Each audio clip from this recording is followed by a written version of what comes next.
Hi viewers, this is Mir Baha Imran and you watching my YouTube channel. Viewers, सबसे पहले channel को subscribe कर ले, वीडियो को लाइक करें, शेयर करें और बेल आइकॉन ऑन करना मत भूलिएगा। आज हमें इंडिया से ज्वाइन किया है डॉक्टर अभिषेक मिश्रा जी ने, जो कि किसी तारुफ के मोहताज नहीं है, प्रोफेसर है, बहुत कुछ सीखने का मौका मिलता है।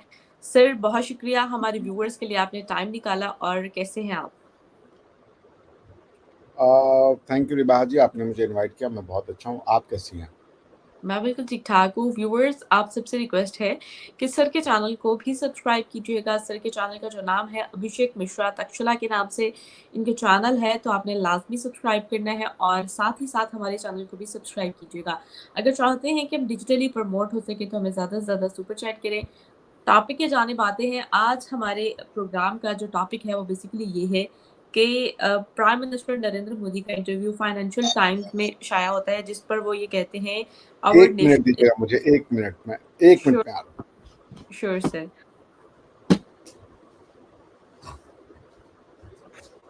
सर खाना खा के आए? सर मेरे ख्याल से सर का एक खाना ही आया है। हेलो एवरीवन, अगर आप लोगों के क्वेश्चंस हैं तो हमें नीचे कमेंट सेक्शन में लाजमी बता सकते हैं। हम वो भी टॉपिक्स भी जो हैं वो सर के साथ डिस्कस करेंगे। और अगर चाहते हैं कि हम इसी तरह लाइव आते रहें तो आप हमारे कमेंट सेक्शन में ज़रूर अपनी राय का इजहार करें। सर, प्रोग्राम दत्ता साहब कह रहे हैं राम राम जी। अभिषेक सर, राम राम दत्ता साहब। हाँ, सॉरी सॉरी, बताइए। चलिए, मेरा असल में खाने वाला लंच, वो टिफिन आ गया था जी। बताएं। No problem sir. अच्छा सर, आज हम जिस टॉपिक पे बात करने जा रहे हैं बेसिकली वो ये है कि फाइनेंशियल टाइम्स में एक रिपोर्ट शाया होती है जिसमें प्राइम मिनिस्टर नरेंद्र मोदी का जो एक इंटरव्यू शाया होता है, जिसमें उन्होंने अब इकोनॉमी के हवाले से कहा कि और ये कहा कि आने वाले टाइम में हम अपनी हमारा जो मिशन है वो इंडियन इकोनॉमी को 5 ट्रिलियन का टारगेट अचीव करना है। 4 ट्रिलियन जिस तरह उन्होंने क्रॉस किया है, वो सारी डिटेल्स, वो सारी पॉलिसीज, वो सब कुछ हमारे सामने है। और अब एक और नया मिशन आ जाना कि 5 ट्रिलियन डॉलर्स की इकोनॉमी इंडिया आने वाले टाइम में होगा, ये वादा किया है। ये मिशन है प्राइम मिनिस्टर नरेंद्र मोदी का। और इसके साथ साथ उन्होंने एक और स्टेटमेंट भी पास की है, और वो ये है कि our nation is on the cusp of our take off. Sir, क्या कहना चाहेंगे प्राइम मिनिस्टर नरेंद्र मोदी की इस तरह की स्टेटमेंट्स पर? क्या राय है आपकी? देखिए, आपने बहुत सारी स्टेटमेंट दे दी और उनको समराइज करना बड़ा मुश्किल है। मैं आपको ऐसे समराइज करता हूँ। भारत को ढूंढने के लिए बहुत सी विदेशी जो थे यूरोप में एक समय निकले।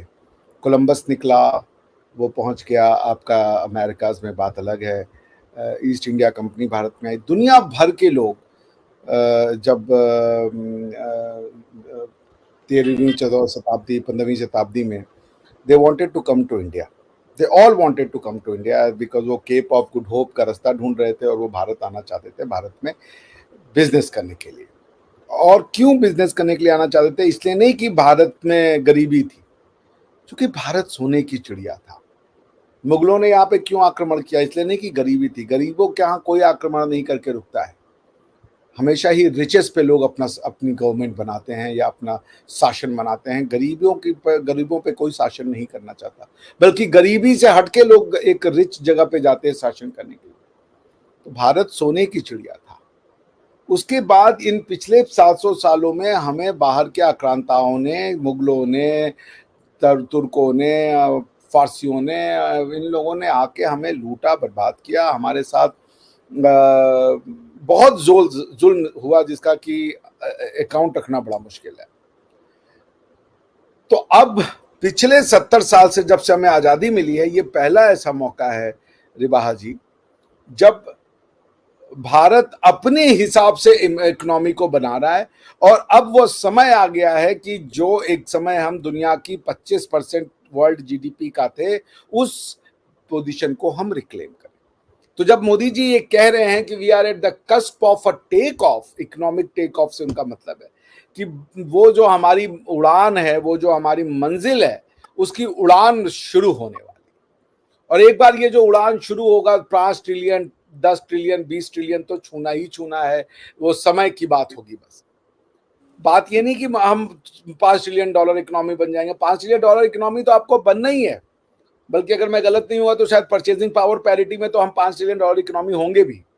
मगर अगर हम नॉमिनल जीडीपी की बात करें और अगर हम उसमें $4.25 ट्रिलियन या और ऑलमोस्ट $4 ट्रिलियन की इकोनॉमी है, तो $1 ट्रिलियन इकोनॉमी का जोड़ने में बहुत ज़्यादा समय नहीं लगेगा।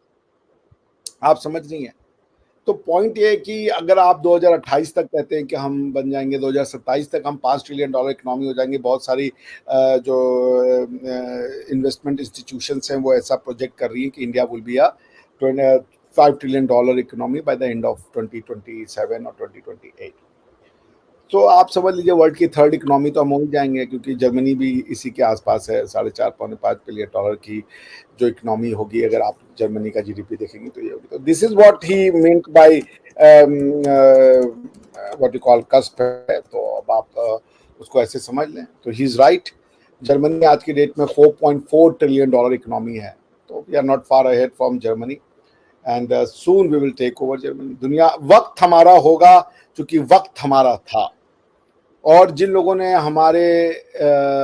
हमारी पीस को, हमारी सभ्यता को कुचला, अब वक्त आ गया है कि हम वापस से अपनी सभ्यता की ग्लोरी को रिस्टोर करें, हम वापस से भारतीय होने पे प्राइड करें, और हम वापस से अपना जो स्थान था विश्व के मानचित्र पे, उसको हम क्लेम करें। जी सही हो गया सर। सर ये तो हमें बस हम सबको पता है, हम सबके साथ पूरे वर्ल्ड को पता है कि इंडिया जो है आने वाले टाइम में 4th बड़ी इकोनॉमी बन जाएगी और जर्मनी को बीट करना उनके लिए कोई मुश्किल टास्क नहीं है आज की डेट में। और जल्द ही कोई इस तरह की न्यूज़ भी हमारे सामने आती हुई नज़र आ ही जाएगी। क्योंकि बहुत सारी इंटरनेशनल न्यूज़ प्रेडिक्शंस यही कह रही हैं और जो पॉलिसीज़ नज़र आ रही हैं। अब बात कर लेते हैं सर हम पाकिस्तान की। पाकिस्तान की इकॉनमी दिन-ब-दिन जो है वो डाउन होती जा रही है। उस पर इकॉनमी वाइज़ ही अगर देखी जाए तो हमारे फॉर्मर प्राइम मिनिस्टर हैं नवाज़ शरीफ साहब, उन्होंने कहा कि पाकिस्तान की इकॉनमी के जो क्राइसिस हैं वो इंडिया की वजह से नहीं है, ना यूएस की वजह से हैं। और क्या कहेंगे आप इस स्टेटमेंट को देखते हुए? सर हरि मोहन जी नमस्कार आपका हरिमोहन जी। कि आपने हमारे व्यूअर्स के लिए टाइम निकाला और जॉइन किया, आपको वेलकम कहते हैं हमारे प्रोग्राम में। आपकी आवाज अभिषेक इको हो भाई रही है। नमस्कार। नमस्कार। विवाह जी नमस्कार। Thank you so much sir. तो अभिषेक ये भाई को देख के प्रश्न, बड़ी खुशी हुई। मुझे भी आपको देख के बड़ी प्रसन्नता हुई, हालांकि मैं थोड़ा थक सकता हूँ। सॉरी।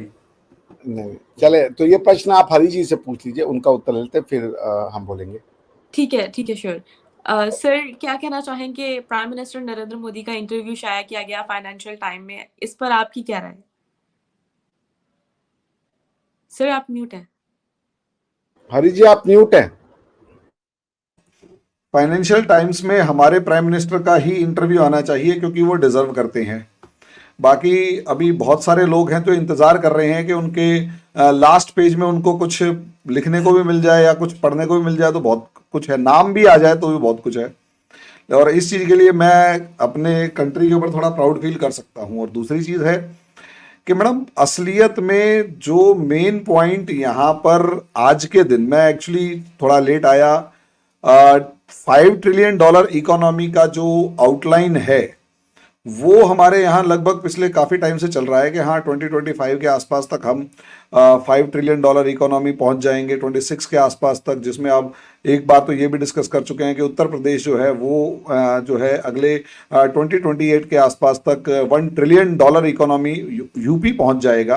तो यस, हम एक ग्रोइंग इकोनॉमी है और हमारे प्राइम मिनिस्टर से इस तरीके की बातचीत, और भी फाइनेंशियल टाइम्स जैसा एक बहुत रेप्यूटेटेड इंस्टीट्यूट अगर कुछ कर रहा है और इस तरीके के डिस्कशंस कर रहा है, तो ma'am it's quite proud moment for every Indian here.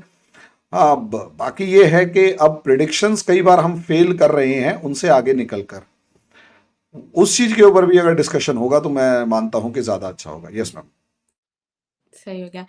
अच्छा अभिषेक सर मेरा आपसे सवाल है, क्या कहेंगे पाकिस्तान की इकॉनमी क्यों नहीं ग्रो कर पा रही? पाकिस्तान की इकॉनमी की फ्लॉ की क्या वजह है? और किस तरह हम इसको ओवरकम कर सकते हैं? देखिए ये तो बड़ा आपने गूढ़ क्वेश्चन कर लिया। Apart from the reasons that an economist would know, जो मैं आपको बता सकता हूँ, इकोनॉमिक्स का मतलब होता है management of natural resources. Utility of natural resources by the people. आपके लोग इकोनॉमिक एक्टिविटी करेंगे, आपकी इकोनॉमिक्स बढ़ेगी। इकोनॉमिक्स के लिए जरूरी क्या है, आज की डेट का इकोनॉमिक्स क्या है? आप अगर आप एक हिस्ट्री देखें तो आप पहले एग्रीकल्चरल एक्टिविटी को इकोनॉमिक्स कहते थे, फिर उसके बाद आपने इंडस्ट्रियल एक्टिविटी को इकोनॉमिक्स कहा। आज की डेट में डिजिटल एक्टिविटी की इकोनॉमिक्स है। आज वेल्थ का जनरेशन जो है आप सिर्फ इंडस्ट्रियल आउटपुट से तो नहीं कर पाएंगे। इंडिया की जो जीडीपी का ग्रोथ है, उस ग्रोथ में बहुत सब्सटेंशियल कंट्रीब्यूशन तो सर्विस सेक्टर का है, सॉफ्टवेयर सेक्टर का है। तो अगर आपकी पॉपुलेशन में कौशल नहीं है, स्किल नहीं है, तो आपकी इकोनॉमी का कुछ नहीं हो सकता। अगर आपके पास रिसोर्सेज कम हो तो आप दूसरे तरीके से इकोनॉमी को बढ़ा सकते हैं, through human resource. if you are in want of natural resource, human resource can fulfill that। आपका क्या ह्यूमन रिसोर्स है बताइए, क्या ह्यूमन रिसोर्स बना रहे हैं आप? आपका ह्यूमन रिसोर्स को क्या सिखाया जा रहा है? मैं आपके चैनल पे बोलना नहीं चाहता। उनका अलग ही हिसाब किताब चल रहा है, उनको सब उनको आता है, जरूरत ही क्या है? लोग कह रहे हैं कि अगर फेल भी हो गए पढ़ाई में तो क्या बड़ी बात है, फेल हो गए तो फेल हो गए, कुछ नहीं किया तो आलू टमाटर बेच के खा लो, 70 साल की तो जिंदगी है, फिर तो मरना ही है। तो आदमी पैदा नहीं हुआ, उसके मरने की चिंता में आप के जो लोग हैं उसके दिमाग में बैठा देते, उसको कोई ड्राइव नहीं देता कि अगर तुम सक्सेस हुए तो एक बड़ी अचीवमेंट होगी। सक्सेस को अगर आप रिडिक्यूल करोगे, सक्सेस को आप बिलिटल करोगे, सक्सेस को आप अंडरएस्टिमेट करोगे, तो सोसाइटी में ह्यूमन रिसोर्स तो नहीं आएगा। और अगर आप ये सोच रहे हो कि एग्रीकल्चर के थ्रू हम अपनी इकोनॉमी बना लेंगे, तो आपको पता है इकोनॉमी के 3 स्टेजेस होते हैं। आपकी जो अंडर डेवलप्ड इकोनॉमी होती है वो एग्रीकल्चर पर डिपेंड करती है, डेवलपिंग जो होती है वो एग्रीकल्चर मैन्युफैक्चरिंग सेक्टर की उसमें होती है, और डेवलप्ड इकोनॉमी में सर्विस सेक्टर का कंट्रीब्यूशन होता है। आप अभी अंडर डेवलप्ड में, आप एग्रीकल्चर पर डिपेंडेंट हो, मैन्युफैक्चरिंग आपकी नहीं है, सर्विस सेक्टर आप सोच नहीं सकते। सर्विस सेक्टर के लिए आपके पास कुछ बचा नहीं है, क्योंकि या तो ह्यूमन रिसोर्स इंडिया दे रहा है या चाइना दे रहा है, और अगर कोई इंडिया और चाइना का नहीं लेना चाहता तो फिलिपिनो मार्केट में है, वियतनामीज मार्केट में है, तिबेटियन मार्केट में है, ताइवानीज मार्केट में है, बहुत लोग हैं। आप तो उस रेस में नहीं हो। आप क्या भेज रहे हो फॉरेन में? 4 आतंकवादी इटली से पकड़े गए, 6 आतंकवादी पाकिस्तानी वहां से पकड़े गए, ये आप ह्यूमन रिसोर्स है आपका। कोई अगर गलती से स्कॉलरशिप लेके ला के पहुंच भी गया तो वो चला जाता है किसी को फटने के लिए। सो you have to create a mindset where wisdom, science, technology is promoted, is eulogized, is worshipped। जब तक आप ये नहीं करेंगे तब तक आपकी इकोनॉमिक्स का कुछ नहीं हो सकता। इकोनॉमिक्स आपकी क्या है कि 2 नेशन थ्योरी के नाम पे आपने इंडिया से इकोनॉमिक्स बंद की हुई है यार। फॉर गॉड से, economics is trade, one of the aspects of the economics is trade. आपका ट्रेड कहाँ होगा? आपको सामान चाहिए किससे और सामान भेजना किसको है? आपके पास क्या सामान है जो आप अमेरिका को जाके बेच देंगे? बासमती चावल। और कितना बासमती चावल आप बेच देंगे? 3-4 तौलिए बेच देंगे चादर बना करके, वो भी बांग्लादेश बेच रहा है, उसमें भी आपको उसने कहीं का नहीं छोड़ा है। तो आपके पास क्या है बाहर बेचने के लिए? इंडिया से आपकी ट्रेड हो सकती है कुछ, इधर आपने सीमेंट बेच दिया, हमसे आलू चावल खरीद लिया, उससे कुछ हो सकता था कि आपकी इकोनॉमी थोड़ी बहुत ग्रो करती, उस पर आपने ताले मार दिए। वो नेचुरल इकोनॉमिक से आपकी पंजाब का एक पार्ट इंडिया में, पंजाब का एक पार्ट वहां पे है। सो 2 nation theory is anti economics. कौन सा एक देश का नाम बताइए जो रिलीजियस है और इकोनॉमिकली डेवलप कर रहा है, जिसने अपनी कंट्री का रिलीजन डिक्लेयर किया हो और वो इकोनॉमिकली डेवलप्ड हो? अरब कंट्रीज इकोनॉमिकली डेवलप्ड नहीं है, वो कैश रिच है, क्योंकि उनका जो है वो ऑयल ट्रेड है। इकोनॉमिक्स उनको ही नहीं आता है। जिस दिन ऑयल सूखेगा उस दिन उनके पास कुछ नहीं है। उसका वो ऑप्शन क्या देख रहे हैं कि सुल्तान वो मोहम्मद बिन सलमान साहब कह रहे हैं हम आईपीएल की फ्रेंचाइज खरीदेंगे। 7 बिलियन या 8 बिलियन के आईपीएल का उन्होंने वैल्यूएशन $30 बिलियन का कहा कि हम 20% इसमें स्टेक लेना चाहते हैं, क्योंकि उनको पता है पेट्रोल तो सूख रहा है, जिसको आप हाइड्रोकार्बन फ्यूल कहते हैं, वो तो खत्म हो रहा है। अल्टरनेटिव फ्यूल तो बहुत तेजी से आ रहा है। आप हरी सर से अभी पूछेंगे तो हरी सर आपको बताएंगे कि हमारे यहाँ हर 4-5वीं गाड़ी आज की डेट में, हरी भाई, इलेक्ट्रिक व्हीकल आपको रोड पे दिखने लगा है। तो हाइड्रोकार्बन के दिन वो है, जिस दिन हाइड्रोकार्बन गया, क्या इकोनॉमिक्स, क्या उन्होंने सिखाया हुआ है अपने लोगों को कि इकोनॉमिक्स एक्टिविटी? कौन सा गूगल खुल रहा है मिडिल ईस्ट में? वहां तो वो खुल रहा है जश्न तौबा, ये क्या क्या तौबा तौबा खुल रहे हैं, आप तो समझ ही रही है. So that's it.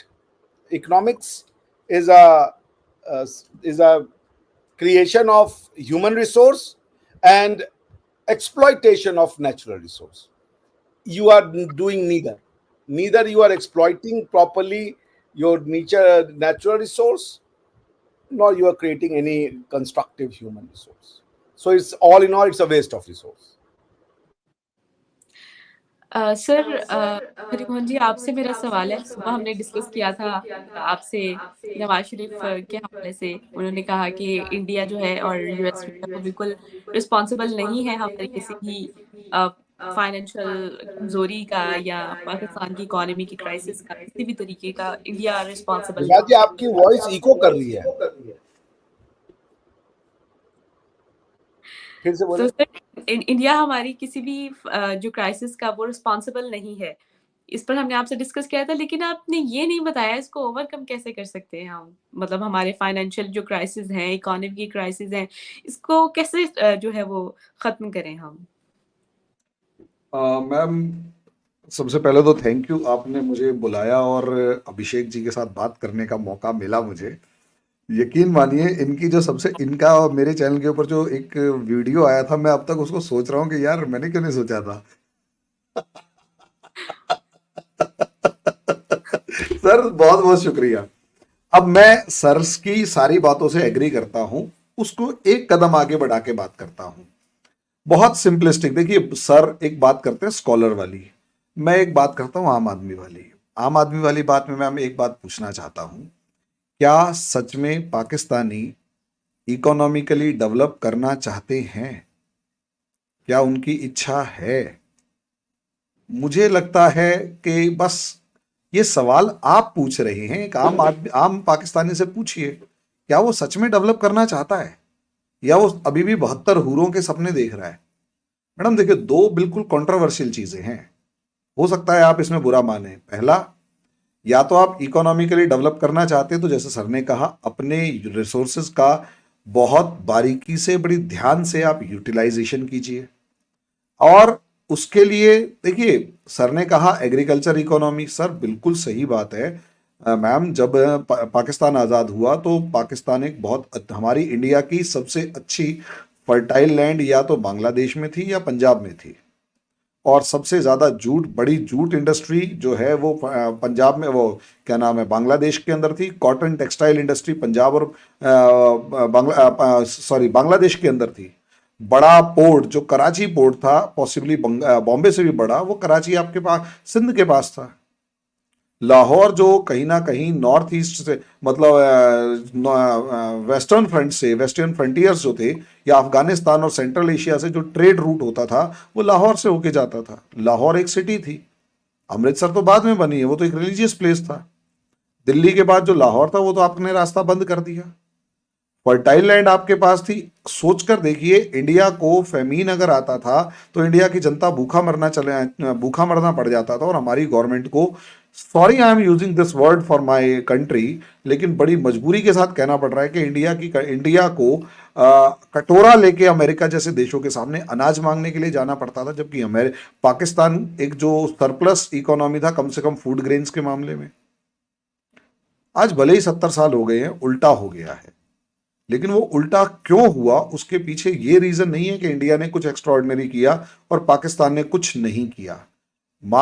मामला सिर्फ माइंडसेट का था। इंडिया ने हमेशा कोशिश करी कि मैंने कुछ करना है, और पाकिस्तान में खासकर जियाउल हक के बाद एक माइंडसेट बन गया कि, और वो जुल्फिकार अली भुट्टो से शुरू हो चुका था कि यार हमें सेकंड वर्ड के अंदर भरोसा करना है, हमें जन्नत जाना है। जन्नत का जो राग है, जन्नत की जो दीवानगी है, 72 हूरें। मैं एक वीडियो देख के शॉक्ड था। लड़का एक छोटा सा है, वो कहता है जी जन्नत की हूरें जो होती हैं वो इतनी खूबसूरत होती हैं और इतना, उनका थूक भी इतना मीठा होता है कि समंदर में गिर जाए तो समंदर जो खा रहा है वो मीठा हो जाए पूरी दुनिया का। I got shocked. मैंने कहा भाई पढ़ के क्या आया है ये? इस बच्चे से आप कंट्री की इकोनॉमी में कंट्रीब्यूशन का कोई उम्मीद नहीं कर सकते। और ये एक बच्चे का एग्जाम्पल नहीं है, ये पूरी की पूरी कम्युनिटी का अगर एग्जाम्पल है तो आप यकीन मानिए बहुत डीप रिफॉर्म्स की जरूरत है। और आज अगर इस रिफॉर्म को करेंगे तो अगले 50 से 100 साल कम से कम आपको इस माइंडसेट से लड़ने में बीत जाएंगे। और उसके बाद आपको जो रिफॉर्म शुरू करने पड़ेंगे, तब तक दुनिया कहां जाएगी आपको पता नहीं है। ये मैं क्यों कह रहा हूं? क्योंकि ऐसा नहीं है कि हिंदू भी शुरू से बड़ा प्रोग्रेसिव होता था। हमारे यहाँ राजा राम मोहन राय ने जब सती सिस्टम के ऊपर आवाज उठाई, सोशल रिफॉर्म करना शुरू किया, तो उनका सबसे पहला अपोज हमारे हिंदुओं ने किया, ब्राह्मणों ने किया। और आप मानेंगे वो सती सिस्टम लास्ट इंडिया में सती कब हुई है? सती मीन्स जानते हैं ना आप, कि लड़की जो थी वो अपने हस्बैंड की डेथ के बाद जिंदा उसको जला देते थे, दैट वाज सती। इंडिया में होती थी, हिंदुओं में एक सिस्टम था। वो सती लास्ट हुई है 1987 राजस्थान में। अब आप बताइए, 1829 में रूल कानून बना, अप्रोक्सीमेट 1800 में आवाज उठानी शुरू हुई, 200 साल लगे एक इंसान को जिंदा जलाने वाली जो सोशल इविल था उसे खत्म करने में। तो पाकिस्तान आज अब अगर सोशल मीडिया के रिफॉर्म में इसको रिफॉर्म करने की सोचना भी शुरू करेगा, तो उसे लड़ना किससे है? उस प्रीस्टली क्लास, मौलाना क्लास से। क्या वो जेन्युइनली इकोनॉमिक रिफॉर्म्स करना चाहते हैं? आंसर है नहीं। उनके पास हर भूखे इंसान की भूख का इलाज जो है वो उसमें है। और मैं रियलिटी बता रहा हूं, ये जो खतरनाक सिचुएशन है ना, देखिए क्या होता है ना, हमारे यहां कहते हैं भगवान तब, God help those who help themselves. उसमें गॉड की जगह अल्लाह का भी नाम रखेंगे तो अल्लाह भी उसी की मदद करेगा ना जो खुद की मदद करेगा। आप रोटी का टुकड़ा उठा के मुंह तक लेके ही नहीं जाना चाहेंगे तो कैसे अल्लाह आपकी मदद कर देंगे? प्रॉब्लम ये है भाई, अल्लाह इंसान को आलसी थोड़ा ना बनाना चाहते होंगे, वो तो आपको मेहनती बनाना चाहते होंगे। हर चीज आप अल्लाह पे डाल देंगे तो खुद क्या करेंगे? और इतना ज्यादा लालच अगर 72 हुरों का होगा तो यार दुनिया के अंदर फिर बचेगा क्या? फिर आप यहां कर क्या रहे हो? तो फिर उसके बाद तो आप जैसी जिंदगी जी रहे हैं, चाहे भूख है, चाहे तकलीफ है, चाहे आटे की बोरी के लिए 6 बंदे मर जाए, चाहे पुलिस की फायरिंग में मर जाए, क्या फर्क पड़ता है? और भूख से फ्रस्ट्रेटेड आदमी ऊपर के सपने देखते हुए जब अपने आप को फाड़ लेता है, तो मैडम ये ब्लास्ट कर लेता है, तो यकीन मानिए वो बड़ा खतरनाक सिचुएशन होता है किसी भी सोसाइटी के लिए। उस माइंडसेट को चेंज करने के लिए आज जो रिफॉर्म शुरू होंगे, अगर हुए तो, मुझे लग नहीं रहा कोई शुरू होंगे, क्योंकि माइंडसेट है ही नहीं किसी का, इच्छा नहीं है किसी की। तो शुरू आज होंगे भी तो अगले 50 साल तो इस माइंडसेट जो नेगेटिव वाला है ना उससे लड़ते हुए बीत जाएंगे, और उसके बाद क्या होगा पता नहीं। तो एक खतरनाक सिचुएशन पिक्चर है जो आप सोच रहे हैं कि रिफॉर्म 2 दिन में नहीं होंगे। 70 साल की जो कहानी इंडिया ने अभी चालू की है, अगले 70 साल इस माइंडसेट से लड़ने के लिए पाकिस्तान को बिताने तो कम से कम पड़ेंगे ना। लेकिन प्रॉब्लम क्या है, इंडिया के पास सबसे मेन बात समझिए, एआई, आर्टिफिशियल इंटेलिजेंस और ऑटोमेशन ऑफ इंडस्ट्रीज, ये 2 थ्रेट दुनिया के सामने खड़े हुए हैं। आर्टिफिशियल इंटेलिजेंस जॉब्स खा रही है, और जो क्या नाम है, जो ऑटोमेशन है, मशीन्स जो ऑटोमेटिकली काम करेंगी वो भी एआई का ही पार्ट है, वो जॉब्स खा रही हैं। और जिस टाइम फुल्ली ऑटोमेशन हो जाएगा और फुल्ली एआई डेवलप हो जाएगी, ये सारी फैक्ट्रीज कहां भागेंगी? क्या वो पाकिस्तान के अंदर एफडीआई इन्वेस्टमेंट का कुछ करेंगे? वो सिर्फ पाकिस्तान को कुछ लोन देंगे ताकि आप लोग अपने लोगों को कंज्यूमर बनाएं, ना कि आपके यहां जॉब्स क्रिएट होंगी। इस चीज को कोई समझ नहीं पा रहा। जमाना टेक्नोलॉजी का, और टेक्नोलॉजी इंसान से तेज भाग रही है। जो कम्युनिटी उस टेक्नोलॉजी के साथ है वो तो आगे बढ़ रही है, लेकिन जो उस टेक्नोलॉजी की इंपॉर्टेंस को नहीं समझ रही, वो फिर ऑब्वियस सी बात है, पता नहीं किस चीज पे जिंदा रहेंगे। मेरे पास बहुत ज्यादा दिमाग नहीं है, ये शायद अभिषेक जी हमारे से ज्यादा मतलब बहुत अच्छे तरीके से समझा पाए, लेकिन मेरे लिए तो एक कंसर्न है। मुझे उम्मीद की किरण नजर नहीं आ रही, क्योंकि रिफॉर्म आप शुरू करेंगे तो कब तक होंगे ये बताइए? इकोनॉमिक रिफॉर्म के लिए ह्यूमन रिसोर्स कहाँ है?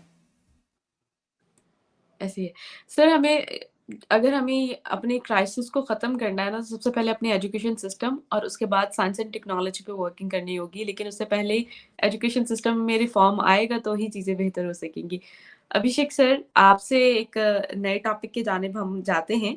वॉइस ऑफ अमेरिका का एक आर्टिकल पब्लिश होता है जिसमें उन्होंने कहा, Baloch activist march to Pakistani capital to demand end to extrajudicial killing. क्या कहेंगे सर, ये इंटरनेशनल प्लेटफ़ॉर्म्स में बलूचिस्तान के हवाले से, उनके प्रोटेस्ट के हवाले से बड़ी खबरें सुनने में मिल रही हैं, जबकि पाकिस्तानी मीडिया में हम बायकॉट देख रहे हैं इसका। क्या कहेंगे? देखिए जब आप लोगों के सोच पे ताले मारते हैं तो फिर वो ताला जो है ना हर जगह मारना पड़ता है। इतनी चाबियां बनानी पड़ेंगी कि आपको समझ में नहीं आएगा कि किस ताले को कहाँ मारे, कहाँ हम उसको बंद करें, कौन सी चाबी किस ताले को खोले। मीडिया पे पाबंदी, इंडिविजुअल पे पाबंदी, सोचने पे पाबंदी, रिलीजियस फ्रीडम पे पाबंदी, everything your state does is पाबंदी। ठीक है, लोगों को उठा लो, मार दो, डिनायल करो, झूठ बोलो, ये सारी चीजें एक स्टेट का फंक्शन नहीं होती। आपको हरि भाई बताएंगे एक स्टेट क्या करता है। आप रिबाहा इमरान हैं, इस क्लेम को यदि कोई सत्यापित कर सकता है उसको कहते हैं स्टेट। अगर स्टेट ने कह दिया कि आप रिबाहा इमरान है तो आप रिबाहा इमरान है, और यदि स्टेट कह रहा है कि आप रिबाहा इमरान नहीं है तो आप चिल्लाते रह जाइए फ्रॉम द रूफ टॉप, कोई नहीं कहेगा आप रिबाहा इमरान है। हमारे यहाँ कितने ऐसे केस हुए, लोग मर गए लेकिन वो कागजों में मर गए और जिंदा थे, क्योंकि कई लोग उनके संपत्ति हड़प लेते थे। उनको इसमें परेशानी हो जाती थी दिखाने में कोर्ट में कि हम जिंदा हैं, बिकॉज गवर्नमेंट पेपर में आ गया कि आप मर गए। बॉटम लाइन क्या है, state is a mechanism to establish the fact. I am not saying the truth, state is a mechanism to establish the truth. Pakistan एक ऐसा स्टेट है which is a mechanism to establish the falsehood. It is an antithesis of state. आपने state लिया है झूठ perpetuate करने के लिए। वो झूठ ने इतने सारे फॉर्म ले लिए हैं कि आपको समझ में नहीं आ रहा किस झूठ को बचाएं, किसको रोकें। आप बलूचिस्तान के ऊपर बात कर रही हैं, और मैं नहीं बोलना चाहता आपके चैनल पे, मैं जानबूझ के रिस्ट्रिक्टिव रहता हूं, लेकिन मैं अभी तो एक आप क्या मूवी का ट्रेलर दे रहा था, वो ढाई चाल, कोई पाकिस्तान की पिक्चर है ये ढाई चाल, जिसमें कुलभूषण जाधव को पकड़ करके, और भारत जो है अखंड भारत का सपना देख रहा है। अखंड भारत का सपना सिर्फ भारत देखता है, आप भारत से डिवाइड नहीं हुए हो। आप कौन हो? जाकर के आयरलैंड का कॉन्स्टिट्यूशन पढ़ लीजिए। आयरलैंड के कॉन्स्टिट्यूशन में आज तक लिखा हुआ है कि जिस दिन समय आएगा हम नॉर्थ आयरलैंड को अपना जरूर बनाएंगे। ये उनके कॉन्स्टिट्यूशन का प्रीएम्बल है। आपको पता है कि आयरलैंड के दो पार्ट हैं, एक है साउथ आयरलैंड, एक है north Ireland. Northern Ireland is a part of United kingdom, और सदर्न आयरलैंड एक इंडिपेंडेंट कंट्री है जिसकी कैपिटल डबलिन है। तो ये अखंड भारत देखने वाले हम लोग हैं। आयरलैंड के लोगों का भी आप मजाक उड़ाइएगा कि वो कह रहे हैं, अगर आपको नहीं विश्वास है तो मैं आपको आयरलैंड का कॉन्स्टिट्यूशन जो है वो अभी के अभी पढ़ के सुना देता हूँ, ताकि आपके जो दोस्त, मतलब आपके जो सुनने वाले हैं, उनको भी क्लियर हो जाए कि हाँ भाई what we are talking about. ठीक है ना? सो आप मुझे 1 मिनट दे दीजिए। Sure sir. तब तक आप हरि भाई से एक प्रश्न पूछ लीजिए। मैं पढ़ के सुनाना चाहता हूँ, ताकि ये अखंड भारत का जो नॉनसेंस है वो आप जो हमारे ऊपर लगाते हो कि हम लोग फैनेटिक है, ये ऐसा नहीं है। It is also the part of Irish system. आप समझ रहे हैं? और मैं आपको ये पढ़ के सुनाता हूँ, तब तक आप उनसे पूछ लीजिए। अच्छा सर, आप क्या कहेंगे ये प्रोटेस्ट के हवाले से, ये जो वॉइस ऑफ अमेरिका में रिपोर्ट पब्लिश हुई है, इस पर आपकी क्या राय है? मेरी, देखिए मैडम, रिपोर्ट पब्लिश हुई है, उससे पहले मैं अभिषेक भाई की बात को एक कदम आगे बढ़ाता हूँ। हम फैनेटिक हैं क्योंकि हम अखंड भारत का सपना देखते हैं। उनको क्या कहेंगे जो गजवाए हिंद का सपना देखते हैं? उनको क्या कहेंगे जो पूरी दुनिया को इस्लाम में कन्वर्ट करने की सपने देखते हैं? उनको क्या कहेंगे जो धरती पर अपने अलावा किसी को एक्सेप्ट ही नहीं करते, उसकी एग्जिस्टेंस को ही नहीं मानते? तो डेफिनेशन अगर है तो बस नाम और फेस चेंज हो जाएंगे तो समथिंग कुछ डिफरेंट भी हो जाएगा। सबसे पहली बात तो ये। अब रही बात बलूचिस्तान इशू, मैडम एक्चुअली फिर वही चीज आ जाती है। बलूचिस्तान इशू असलियत में आप इसको इंडिविजुअल इशू ना देखें, इस बलूचिस्तान इशू की रूट्स आप बांग्लादेश में ढूंढें। क्या गलती हुई थी? कभी कुछ इंट्रोस्पेक्शन किया? अच्छा चलो ठीक है, बांग्लादेश के अंदर वो रूट्स नहीं, तो उससे पहले क्या गलती हुई थी कि यहाँ पर पाकिस्तान आज़ाद होते ही बलूचिस्तान के अंदर शोर मचने लग गया, क्योंकि आज का नहीं है, 1947-48 पांचवा फेज है ये वाली लड़ाई का, जो 2004 से कंसिस्टेंटली चल रही है, फिफ्थ फेज। अगर आप देखेंगे फर्स्ट कॉन्फ्लिक्ट 1947 से 55 तक चला, जो Khan of Kalat and all वो सारे लड़ रहे थे। सेकंड कॉन्फ्लिक्ट 58-59 के अंदर हुआ। थर्ड कॉन्फ्लिक्ट 63 से 69 तक हुआ, जब आपके कॉन्स्टिट्यूशन बना और कॉन्स्टिट्यूशन के अंदर पूरी की पूरी पाकिस्तान को यूनिफॉर्म बॉडी मान लिया गया। फोर्थ कॉन्फ्लिक्ट जो था 73 से 77 हुआ, और अब जो फिफ्थ कॉन्फ्लिक्ट चल रहा है वो 2004 से कंसिस्टेंटली चल रहा है। क्या कारण है कि आज की आग है या पहले से चल रही है? मैडम ये आग इसलिए चल रही है क्योंकि अगर आप इसके रूट्स को बांग्लादेश में ढूंढना शुरू करेंगे तो बुरा हो सकता है, आप में से बहुत सारे लोग बुरा मान जाएं पाकिस्तान के अंदर, लेकिन कोई बात नहीं। असलियत में वेस्ट पाकिस्तान जो था, यानी आपका पाकिस्तान था, इसने बांग्लादेश को कभी अपना माना ही नहीं। और जिस जिन्ना को आप कायदे आजम कहते हैं, उसे कंसेप्ट ऑफ नेशन पता ही नहीं था। Can you imagine? मैं एक छोटी सी लाइन में किसी की सुन रहा था, मेरे को बड़ा अजीब सा लगा और हंसी भी आई कि यार जिन्ना कहते हैं बंगालियों को कि तुम उर्दू सीखो, और वो ये बात इंग्लिश में कह रहे थे। खुद उर्दू नहीं आती प्रॉपर, क्योंकि इंग्लिश में कंफर्टेबल हैं, कि क्या कह रहे हैं, उर्दू सीखो। किसको कह रहे हैं? बंगालियों को सीखो। अरे मैडम, वो बंगाली नेशनलिज्म पहले से था, बंगाली प्यार पहले से था, उसमें आग लगाई गई हिंदू मुस्लिम के नाम पर, नोआखली राइट्स के नाम पर। अब जब वो नोआखली राइट्स के नाम पर आग लगा दी गई, चलो आग लग गई, और वो बंगाली गए पहले मुसलमान हो गए, लेकिन क्या वो हमेशा मुसलमान रहेंगे? क्या आपकी कंट्री में कभी इंट्रोस्पेक्ट हुआ इस मामले में कि जब शेख मुजीबुर रहमान बांग्लादेश के अंदर आपके पाकिस्तान में 50% से ज्यादा सीटें लेके, कंप्लीट मेजोरिटी लेके गवर्नमेंट बना रहा था, तो उसको आपने क्यों डिनाई कर दिया मैडम? ये भी तो सोचना पड़ेगा ना। तो बलूचिस्तान की आग के रूट्स आपको बांग्लादेश में मिलेंगे। ये जो नफरत है ना, नफरत, आप मानिए टू नेशन थ्योरी का बेसिक कंसेप्ट है नफरत, और वो नफरत हिंदुस्तान से अलग होके, हिंदुस्तान चलो अलग हो गया, और इस चीज से मुझे लगता है मैं और अभिषेक जी बिल्कुल मायने रखेंगे। नफरत आपने मुसलमानों को सिखाई, और जिस नफरत को, जिसके नाम पर नफरत बोई, वो मुसलमान इंडिया में रहने वाले मुसलमान थे, पाकिस्तान या बांग्लादेश में रहने वाले मेजॉरिटी मुस्लिम्स नहीं थे, माइनॉरिटी वाले मुस्लिम्स थे। इन माइनॉरिटी मुस्लिम्स के राइट्स के नाम पर मेजॉरिटी कंट्रीज बनाई गई, और हिंदुस्तान में रहने वाले मुसलमानों को जब जिन्ना लास्ट में जाते हुए कह रहा था ना कि भाई तुम यहां खुश रहना और वफादार बन के रहना, वो असलियत में अपनी धोखेबाजी को छिपा रहा था, और वो सिंपल धोखेबाजी को छिपा रहा था। वो नफरत किससे हुई? पहले हिंदुओं से हो गई, चलो हिंदुओं से अलग हो गए। फिर नफरत किससे हुई? फिर बंगालियों से हो गई, चलो बंगाली अलग हो गए। उसके बाद वो नफरत किससे हुई? उसके बाद अब वो नफरत हर किसी से है। 5 सूबे हैं, और पांचों के पांचों सूबे कम से कम एक सबसे बड़े पॉपुलेशन वाले सूबे से लड़ रहे हैं, और ये नफरत ही है जो इस आग को कभी बुझने नहीं दे रही। जो बलोच है ना मैडम, वो बलोच असलियत में आउटकम है नफरत का। इसे हमें और आपको समझना होगा, मुझे कैसे भी करके समझे। माने तो बहुत बढ़िया है, ना माने तो क्या कर सकते हैं। और ये नफरत जो है, इसकी एक आदत होती है, वो रिश्तों को खाती है और इंसान को एक टाइम पर अकेला कर देती है। यस, उसने आपकी इस नफरत ने अफगानिस्तान को खाया। जब तक अफगानिस्तानियों के नाम पे आपको पैसा मिल रहा था आपकी गवर्नमेंट को, तो आपने बहुत बढ़िया काम किया, और जैसे ही वो पैसा मिलना बंद हो गया, नमस्ते।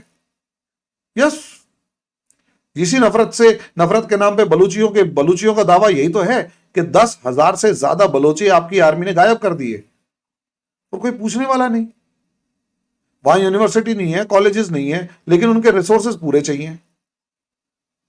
44% एरिया है वो आपका, 5% पॉपुलेशन है, 44% एरिया। सोच कर देखिए कितना रिच है, लेकिन वहां पर जितनी वीडियोस आते हैं, बेचारे कैसे कैसे रह रहे हैं, सबको जानते हैं। मैडम नफरत हमारे यहां नहीं है। अभिषेक भाई किसी स्टेट से हैं, किसी स्टेट में है, मैं किसी स्टेट से हूं, किसी स्टेट में हूं। साउथ वाला नॉर्थ चला जाए, नॉर्थ वाला साउथ चला जाए, किसी को फर्क ही नहीं पड़ता। यस, क्योंकि हमने, हमारी गवर्नमेंट ने, हमारे कहीं पर भी हमने नफरत नहीं सीखी, वहां नफरत है। और इस चीज का इलाज आपको कभी नहीं मिलेगा। और ये नफरत हम किसी एक से नहीं है, ये पहले तो ये हिंदुओं से हुई, आजकल यूरोप के अंदर जाके नफरत फैला रहे हैं और ओपन प्रीचिंग होती है। उसका आउटकम क्या है आप देख लीजिए। और वही नफरत फिर अपने देश के अंदर है। ठीक है, अब आगे। अभिषेक सर, आप कुछ शेयर करना चाह रहे थे? हाँ नहीं, मैं सुना था, बिल्कुल सही कहा इन्होंने। नफरत जब आप फैलाएंगे तो नफरत ही पाएंगे। और बिल्कुल मैं सहमत हूँ हरि भाई से कि आपने इतनी नफरत फैला दी, सिर्फ आपने नफरत को समझा नहीं। हरि भाई ये हिंदुओं से नफरत नहीं करते, खुद से नफरत करते, क्योंकि हैं तो ये हिंदू ही ना। ये तो सारी दुनिया में कोई ऐसा मुसलमान नहीं है जो कह रहा है हम सिर्फ मुसलमान हैं। ये इकलौते मुसलमान है जो हम सिर्फ मुसलमान हैं। अरबी कहता है हम अरबी मुसलमान हैं, तुर्की कहता है हम तुर्की मुसलमान हैं। ये दुनिया के इकलौते ऐसे हैं जो कहते हैं हम सिर्फ मुसलमान हैं। और हिंदू तो आपको हरिभाई भी बताएंगे, हिंदू कोई एक आइडेंटिटी मानने का नाम नहीं है। हिंदुस्तान की आइडेंटिटी बहुत कॉम्प्रिहेंसिव है, बहुत इंक्लूसिव है। आपकी जो आइडेंटिटी है वो एक्सक्लूसिव है, वो अलग करने के नाम पे, हमारी सबको समा लेने के नाम पे। दो अलग अलग फिलोसफीज हैं। Indian, you can become Indian irrespective of who you are. यहाँ यहूदी आए इंडियन बन गए, पारसी आए इंडियन बन गए। ये वो लोग थे जिन्होंने कहा कि इंडियंस की लाइफस्टाइल गलत है। ठीक है ना। आइए हम आप बात करते हैं, आप मिट्टी से प्यार नहीं करते ना। दिक्कत ये है कि आपको मिट्टी का प्यार सिखाया नहीं गया, इसलिए आपको अखंड भारत से चिढ़ मचती है। आपको पाकिस्तान के टूटने पर पाकिस्तान के जो पॉलिटिकल और मिलिट्री हेड्स थे उन्होंने कहा चलो जान छूटी बंगालियों से। भारत आज तक रो रहा है कि भारत से पाकिस्तान अलग हो गया, आज तक रो रहा है। आज तक वो तक्षशिला को अपना मानता है, लाहौर को अपना मानता है, क्योंकि ना जब आपकी चीज होती है ना तो ऐसे नहीं कहता चलो जान छूटी। आप मिट्टी से जुड़े नहीं हो और मिट्टी का, आप मिट्टी की वैल्यू नहीं समझते। मैं आपको आयरिश लोगों की बात समझा देता हूँ। एक पॉइंट सर, एक पॉइंट बोलना चाहूंगा। जी सॉरी जी मैंने आपको डिस्टर्ब किया। नहीं नहीं, प्लीज मैडम, प्लीज। जब बांग्लादेश अलग हुआ था, हो सकता है अभी कुछ गुस्सा आ जाए, बांग्लादेश अलग हुआ था तो असलियत में बांग्लादेश के नाम पर ये डिस्कशन थोड़ा ना हुआ था कि बांग्लादेश जो है वो क्यों चला गया, कैसे चला गया। नहीं, डिस्कशन यहां डाइवर्ट कर दिया कि इंडिया ने अटैक किया और हमने लाहौर और कराची बचा लिए। ये डिस्कशन आपके जो पॉलिटिकल पार्टीज हैं उनके बीच में हुआ था। Sir over to you, sorry disturb किया। सर आप बिल्कुल म्यूट हैं। आपसे सहमत है। देखिए मैं ये कह रहा था कि अपनी धरती बनाने में सदियों लगते हैं, सदियों। घर एक दिन में नहीं बनता, और जब घर बन जाता है तो घर बनाने वाले का आप मोह समझ नहीं सकते। ठीक है ना। अब आप इसको ऐसे समझिए कि मैं आपको आयरलैंड का आर्टिकल 3 पढ़ के सुना रहा हूँ, constitution of Ireland. It is the firm will of the Irish nation in harmony and friendship to unite all the people who share the territory of the island of Ireland in all the diversity of their identities and tradition, recognizing that a united Ireland shall be brought about only by peaceful means with the consent of a majority of the people democratically expressed। और हम क्या कहते हैं, Irish भी अखंड भारतीय हैं, Irish भी पागल हैं, आप ही को ज्ञान है। मुझे तो हैरानगी होती है, आप अपनी चाइना को टेरिटरी देके खुश हो और कहते हो पीओके हमारा है। हमारे यहाँ एक केस हुआ था, आपको हरिमोहन भाई बताएंगे, बेरूबारी का केस। उसमें क्या हुआ था कि बांग्लादेश से टेरिटरी को एमिकेबली रिजॉल्व करने के लिए, टेरिटोरियल डिस्प्यूट को, भारत ने कुछ टेरिटरीज बांग्लादेश को दे दी और कुछ टेरिटरीज उनसे ले ली। ज्यादा दी कम ली, लेकिन दी और एक्सचेंज हुआ। तो लोगों ने कोर्ट में पहुंच गए कि हमारी टेरिटरी कोई नहीं दे सकता। आप समझ रहे हैं। तो पॉइंट मैं ये कह रहा हूं कि ये जो अखंड भारत का आप मजाक उड़ाते हैं, आप सच्चाई का मजाक उड़ाते हैं। समय से आप नहीं लड़ सकते। आपके न्यूक्लियर बम, आपके बंदूक और ये टैंक, ये इंसानों से लड़ने के लिए हैं, पर समय से और आइडिया से लड़ने का ताकत किसी बम और किसी न्यूक्लियर बम में आज तक पैदा नहीं। लोगों के न्यूक्लियर बम धरे के धरे रह गए, यूएसएसआर टूट के कई कंट्रीज में बिखर गया। और भारत जब से बना है, पाकिस्तान जब से बना है टूटा है, भारत जब से बना है जुड़ा है। 1947 में भारत की जो मॉडर्न टेरिटरी को हमने रिपब्लिक में जब से ट्रांसफॉर्म किया है, लोग भारत से जुड़े हैं। हमने लोगों को मना किया, उसके बाद भी सिक्किम इसका सबसे बड़ा एग्जाम्पल है, गोवा इसका सबसे बड़ा एग्जाम्पल है। चाहते तो गोवंस कह सकते थे कि नहीं हम तो पोर्टुगीज रहेंगे, लेकिन गोवंस अपनी मातृभूमि की आइडेंटिटी भूले नहीं 300-400 साल में। इंडिया तो बढ़ा, इंडिया की टेरिटरी भी बढ़ी। जो ये कहते हैं कि हिंदुत्व के नाम पे इंडिया टूट जाएगा, मैं कभी कुछ दिन पहले एक डिबेट में था, किसी ने मुझसे कहा कि हिंदुत्व की वजह से इंडिया टूटेगा। हिंदुत्व की वजह से इंडिया जुड़ता है। तो मैं इसको बाकी चीजों पे नहीं ले जाना चाहता, लेकिन आपके यहाँ पे एक अजीब सा कॉन्सेप्ट है कि हम फिल्में बना के और कुछ आर्टिकल्स लिख करके और लोगों के दिमाग में डाल के ये सच हो जाएगा। सत्य को किसी स्टेट की जरूरत नहीं होती, इसीलिए हिंदुत्व को कभी स्टेट की आवश्यकता नहीं पड़ी, कभी स्टेट का रिलीजन नहीं बना। जब आप लोगों के दिल में रहते हो ना, तो आपको स्टेट आपके अगेंस्ट में भी हो तो आप सरवाइव कर जाते हो। 700 साल तक ऐसी फिलॉसफी ने राज किया जो हिंदुत्व से नफरत करता था, मगर ये टिका रहा, क्योंकि सत्य को किसी के सहारे की जरूरत नहीं होती, यह स्वतः स्फूर्त होता है। जी सर, एंड पर क्या मैसेज देना चाहेंगे हरिमोहन सर आपसे?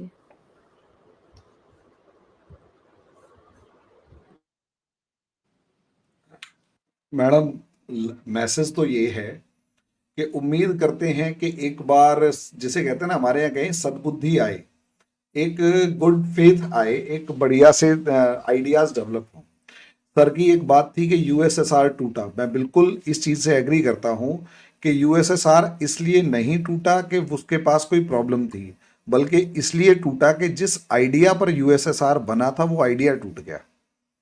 सर आप सर कंफर्म करेंगे इस चीज को कि जिस आइडिया पर यूएसएसआर बना था वो आइडिया एग्जिस्ट नहीं करा, टूट गया। और चाइना को जो डर लगता है वो यही लगता है कि वो जिस आइडिया के ऊपर चल रहा है वो टूट रहा है। यही रीजन है उसने अपनी कंट्री को ओपन जेल बना रखा है। भाई कोई ढकेगा क्यों, और कोई किसी बोलने वाले को मारेगा क्यों, रोकेगा क्यों? क्योंकि उसे डर है कि जिस फाउंडेशन के ऊपर, जिस आइडिया की फाउंडेशन पे वो पर्टिकुलर सिस्टम चल रहा है वो खराब चल रहा है।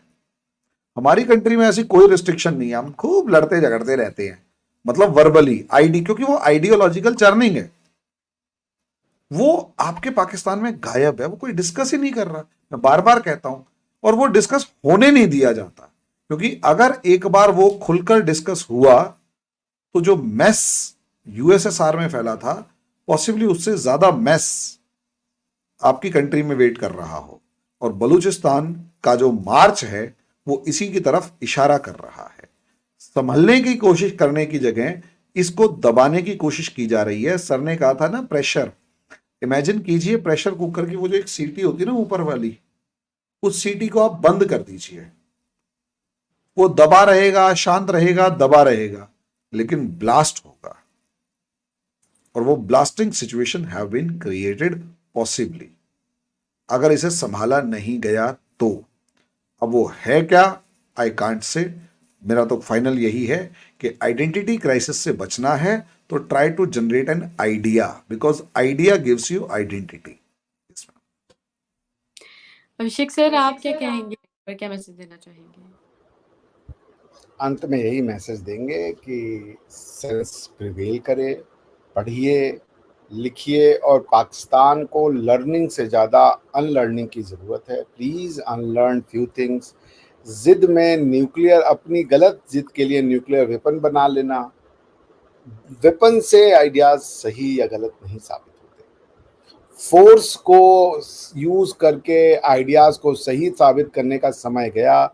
जो नई दुनिया है उसकी कॉन्स्टिट्यूशन जो है इस वर्ल्ड ऑर्डर का यूएन चार्टर है, उसने कह दिया है use of force in international relation is prescribed, मना है। तो क्यों ये न्यूक्लियर वेपन कर लेंगे, ये अखंड ये भारत है, ये वो है, बैठिए ना, बातें करिए ना, खुल के आइए ना, बड़े मन से आइए, डिबेट डिस्कशन कीजिए। ये नहीं कि ये भूल जाओ वो भूल जाओ, भूलो कुछ मत, याद सब रख के आइए, एक बैठिए अक्रॉस द टेबल। सीखने पे क्यों ताला लगाएंगे? और सीखने का मतलब है अनलर्न करना। Sometimes you learn something which is not necessary, sometimes you learn something that you never questioned, sometimes you learn something that you never inquired कि मैं सही सीख रही हूँ या गलत। तो जो सीखते हैं ना उनमें से विद्वान वो होते हैं, क्योंकि सीखता तो सब कोई है, जो पैदा हुआ है वो सीखेगा, बोलना सीखेगा, खाना सीखेगा, चलना सीखेगा, सीखेगा तो है ही, सीखना, learning is the easiest thing. लेकिन इन सीखने वालों में से विद्वान वो होता है जो अनलर्न करना सीखता है, जो unlearn, when you learn to unlearn you become wise, and for that you don't need nuclear weapon, because that is the most destructive weapon ever, because it changes the mindset. Europe change हो गया सिर्फ unlearn करके, सीख करके। एक किताब ने unlearn कराया जिसका नाम है जॉन लॉक की टू ट्रीटाइज ऑफ गवर्नमेंट। सोचने का तरीका बदल गया। न्यूक्लियर वेपन सोचने वालों को मार सकता है मगर सोच को नहीं। तो सोचिए, सोचने के तरीके को सोचिए, learn to unlearn, and then prosperity will be everywhere. आप भी सोने की चिड़िया होंगे, भले ही आप उसके पंख का एक छोटा सा पार्ट हो, पर होंगे आप भी। Thank you so much sir. Abhishek sir आपका बहुत शुक्रिया, हरिमोहन जी आपका बहुत शुक्रिया। व्यूवर्स चैनल को सब्सक्राइब कर लें, वीडियो को लाइक करें, शेयर करें और बेल आइकॉन ऑन करना मत भूलिएगा। जाते जाते मैं आप सबसे यही रिक्वेस्ट करना चाहूँगी कि अभिषेक सर के चैनल को भी सब्सक्राइब करिएगा, हरिमोहन सर के चैनल को भी सब्सक्राइब कीजिएगा और नेक्स्ट प्रोग्राम तक के लिए हमें दें इजाज़त। Thank you so much. रिवाज जी, कुछ लोग पूछ रहे हैं आपके पिताजी की तबीयत कैसी है, बता दीजिए, एंड देन आपकी तरफ से भी लास्ट वर्ड आ जाए। बाबा की तबीयत ठीक नहीं है, आज उनके इमरजेंसी डायलिसिस के लिए उनको जो है वो लेके गया था, उनकी तबीयत नहीं ठीक, बस अजीब सिनेरियोज हैं। चलिए हिम्मत रखिए, सब ठीक हो जाएगा। Thank you so much. आप सबकी दुआओं के लिए की बहुत ज़रूरत है। Thank you.